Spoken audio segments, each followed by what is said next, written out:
Mike and Gus both appear to be two men who have real control of themselves. But this control only exists when they have each other. Mike and Gus both need to stay occupied in order to avoid the guilt that they are carrying around. But this alone is not enough for either of them to keep their guilt maintained. We see that both Mike and Gus are in danger of losing control without the other. So as we see Jimmy walk away from his codependent relationship with Kim, Gus and Mike begin one of their own. A codependency that revolves around Mike's need to be the criminal that he believes he is, and Gus's need to be more than just a common criminal. Hey, I'm G, and this is the G-Spot. When Mike executes Werner, an innocent man, in fear of something that he might do, Mike crosses a line. We have seen Mike kill before.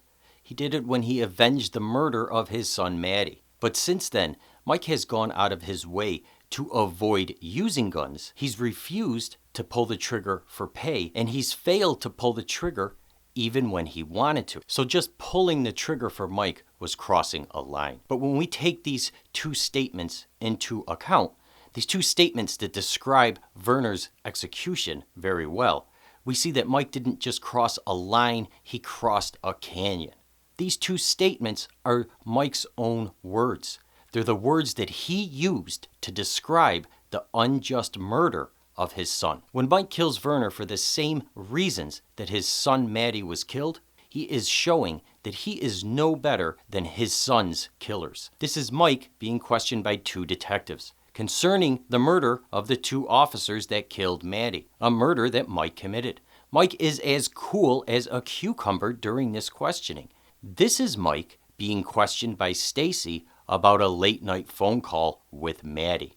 Mike has a very hard time keeping control of himself during this conversation. He has a huge reaction to the subject. On this late night call, Mike confesses to his son Maddie that he was a dirty cop.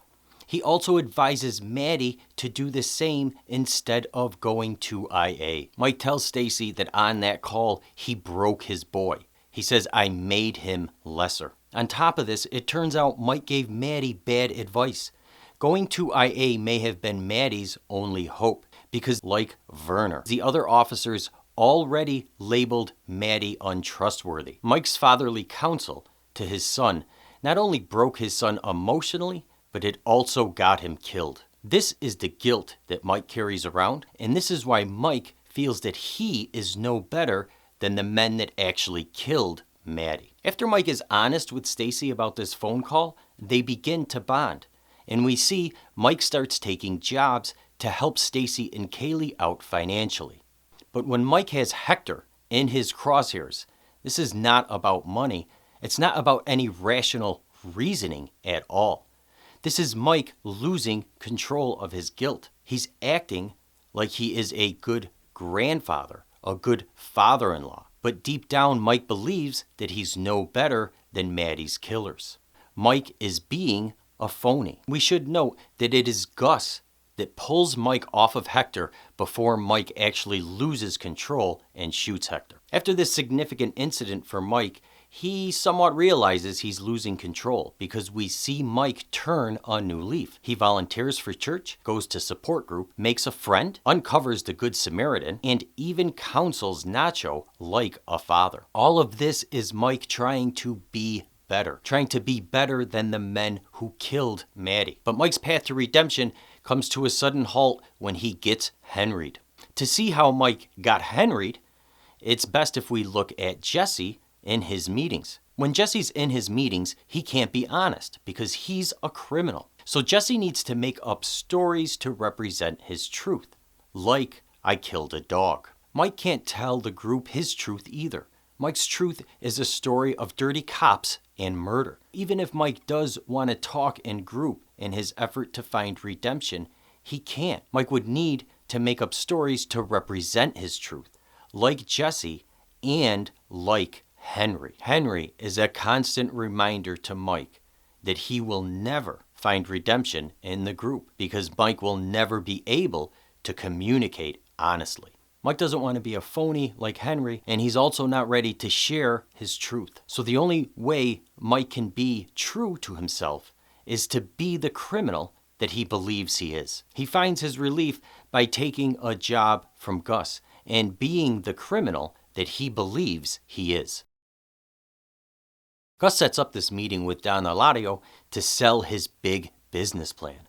But this was a mistake by Gus. He was out of line for setting a meeting up with the Don. The mistake was Gus's, but it's Max that pays the price. Hector puts a bullet in Max's head and tells Gus, "You did this to him." This is a lot of guilt for Gus to carry around.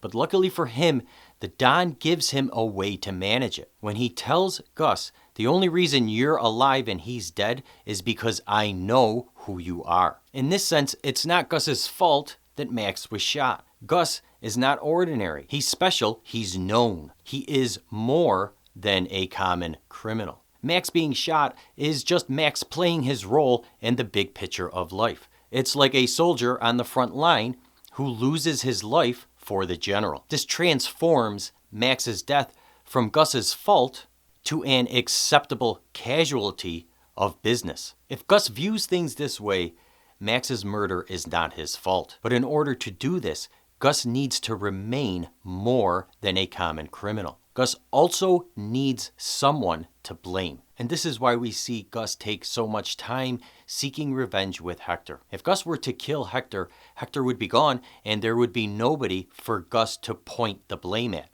This would put Gus in danger of the blame coming back on him. The Salamancas have invaded Los Pollos twice now. First Hector and then Lalo. Kyle has witnessed both of these and has really become shaken up from the whole experience. The Salamancas invading Los Pollos is a big sign that Gus is losing control. Gus is unable to keep his legitimate business separated from his meth business. And this is a big threat to Gus containing his guilt for Max. If Gus can't keep his businesses separated, then he's not more than the average criminal. He's actually a lot like Hector, the man who killed Max. Hector also uses a restaurant to front for his meth business, but Hector does it out in the open. He doesn't try to keep the two of them separate. It's in this separation of businesses that Gus is able to maintain an image of an upstanding business owner and member of the community. It's in this separation of businesses that Gus is able to convince himself that he is more than a common criminal.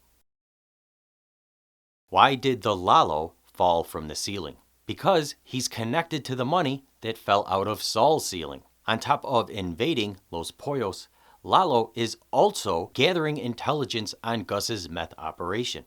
He's becoming a real threat to Gus. Lalo is able to gain this upper hand because Gus's attention is always divided between his two businesses. It puts him at a real disadvantage, but it's an absolute necessity that he does so, or he'll have to deal with the guilt for Max. So in this season finale, we see Gus is in real danger of losing control of both his businesses. But this all changes when Lalo crosses paths with Mike. Mike is always one step ahead of Lalo, and Mike is Gus's answer to stopping Lalo's threat. Keep in mind, Lalo is a formidable opponent. He did manage to get Werner on the phone, and he will be a challenge for Mike. But in the end, Mike is going to come out ahead, and Mike is going to be Gus's answer to maintaining control of both of his businesses and his guilt. Mike and Gus were both in danger of losing control before they had each other. But now that Mike and Gus do have each other, they are the unstoppable team that we know them as from Breaking Bad. It was an incredible finale to an incredible season, and I do have a few more things to say about the season, both about what happened in the season and one thing that I need to correct from my past videos. So if you want to make sure to see my last video on season 4 with all the follow-ups I have, go ahead and subscribe. If you enjoyed the video, please feel free to like and share it. Thanks so much for watching and have a great day.